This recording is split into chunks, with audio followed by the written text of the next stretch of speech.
Hi, my math thinkers. This is one of the problems I assigned you for your exit ticket.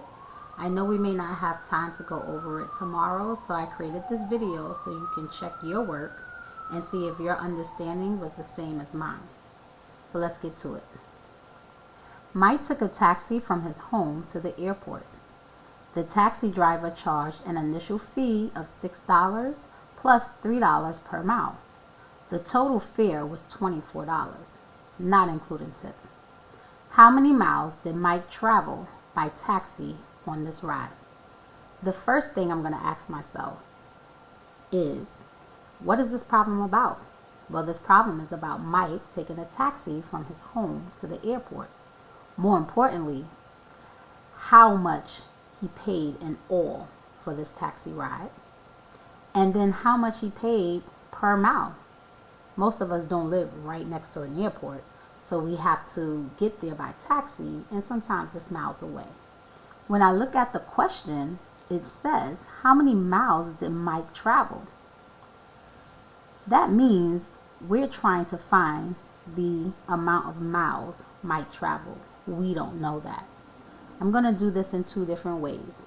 The first way I showed you, the arithmetic way when we learned it, and then the algebraic way to remind you of the connection. So if you're getting confused, just think about both. So let's look at this. The taxi driver charged an initial fee of $6. Initial fee of $6. That means he paid $6 up front just for getting in that taxi. That's what he had to pay up front. Plus $3 per mile. So after he got in the taxi and he's riding along, he has to pay $3 for every mile he goes. That would mean $3 for every 1 mile. The total fare was $24. That's the same thing as saying the total price. The total amount of money he paid was $24. Now let's organize our work. Taxi ride. I'm now going to list the important information that I took from here. Initial fee, $6. $3 for every 1 mile. The total fare or price, $24. Number of miles, I don't know. So let's solve this without algebra for now, and then we're going to make the connection. I know I paid a total of $24. Out of that $24, I know $6 was paid up front. So that had nothing to do with the amount of miles I went or the cost I paid for the miles. So I'm going to deduct this $6 from the $24 to figure out how much I actually paid just for my miles. That means I paid $18 for the cost of my miles. Now some of you may be wondering, where do I go from this point? So let me just remind you. $18 is the cost of the miles, and I know that Mike pays $3 for every 1 mile. I'm just going to check off this information, and now I'm going to use this one. So if you need to do this in incremental deductions, it would look like this. $18 minus $3, and $3 represents the cost of 1 mile. I will have $15 left over. So that means he drove 1 mile just for that $3. Now there's $15. I'm going to minus another $3 because that represents the cost of 1 mile.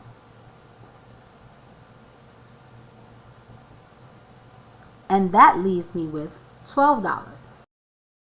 Now I'm going to do $12 minus $3, which is the cost for 1 mile. And that will leave me with $9. I don't want to keep subtracting 3. I'm going to keep doing this over and over again. It's not efficient. So I'm just going to box this to let you know the thinking. But that means we will have to continue this process.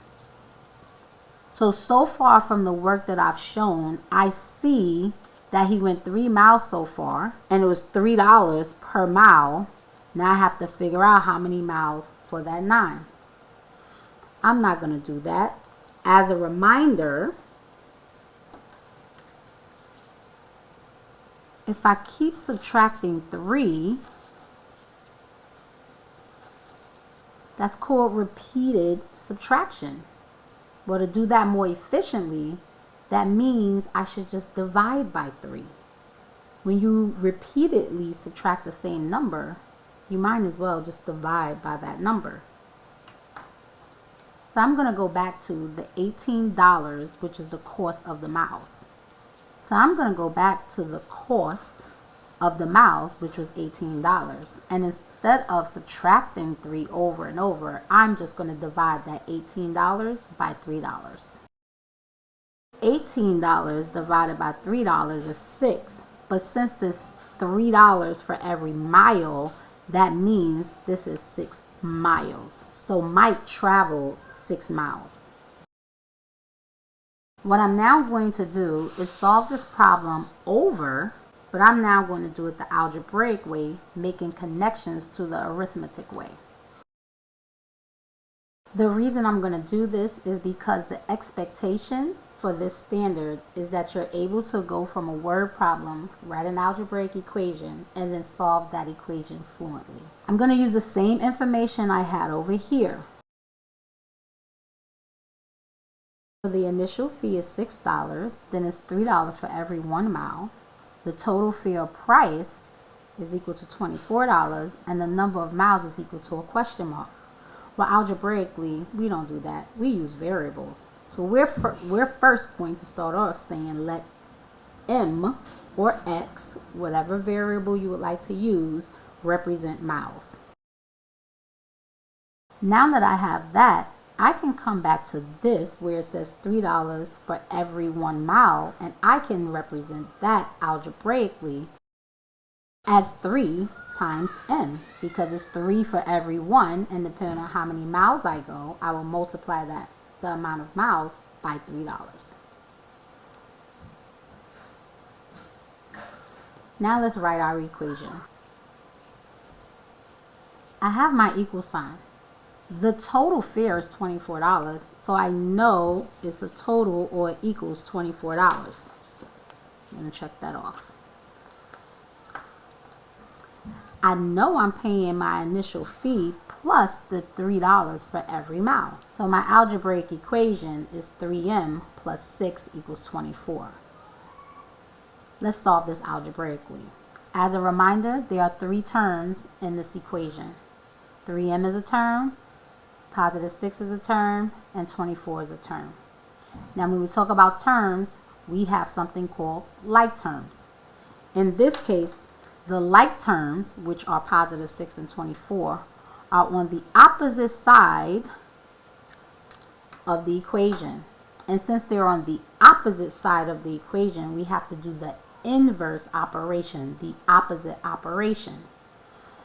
I need one term on each side. I need this 3m over here by itself, which means I'm going to get rid of this plus 6, and I can do that because 6 and 24 are like terms.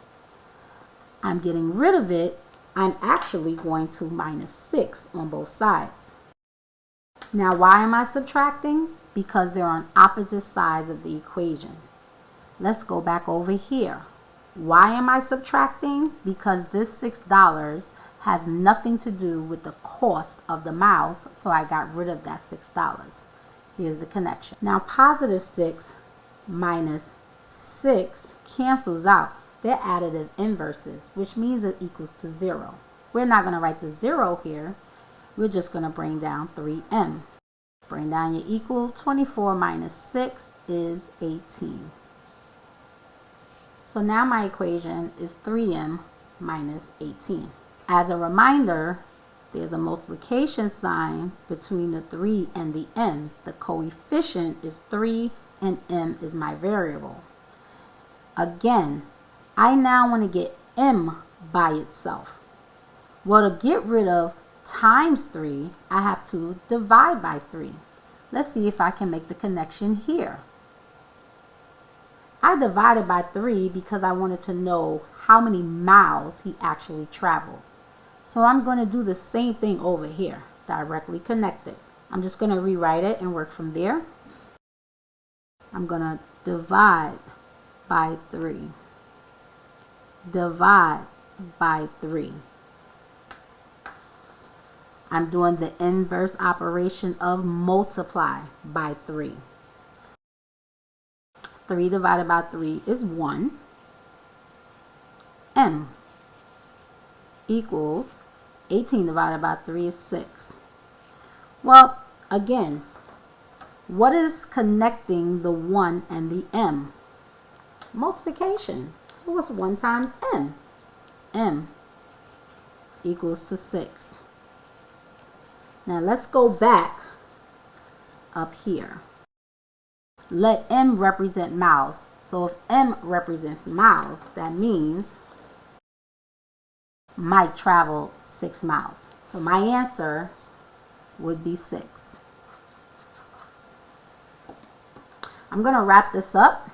Some of you probably chose 10 as your answer, and if you did, I know exactly where you went wrong. I hope you realized it too. A lot of times when we're solving equations, we forget to do the inverse operation. So I'm going to show you this quickly.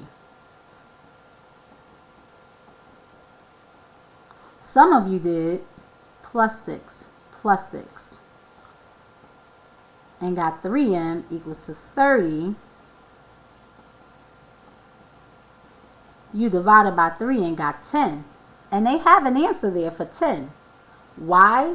Because they want to test to see if you know when you are supposed to do the inverse operation.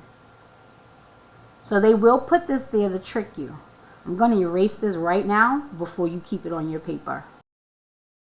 Some of you probably chose B, 8, as your answer because you did 24 divided by 3 because it said 3 miles per hour and the total cost was $24, which means you forgot about the $6 he paid up front.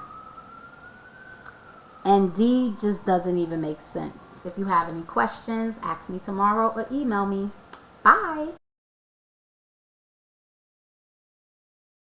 Hi participants, I just wanted to share the reason why I modeled this. Being that we're engaging in spiral review, I think it is important for us to record how we are solving problems, especially for those kids who are absent when we're engaging in the spiral review. It's something students can refer to for help when they're by themselves and on their own. And also, if we assign this as an exit ticket, many times we analyze the exit tickets to see where students are having problems to inform our instruction.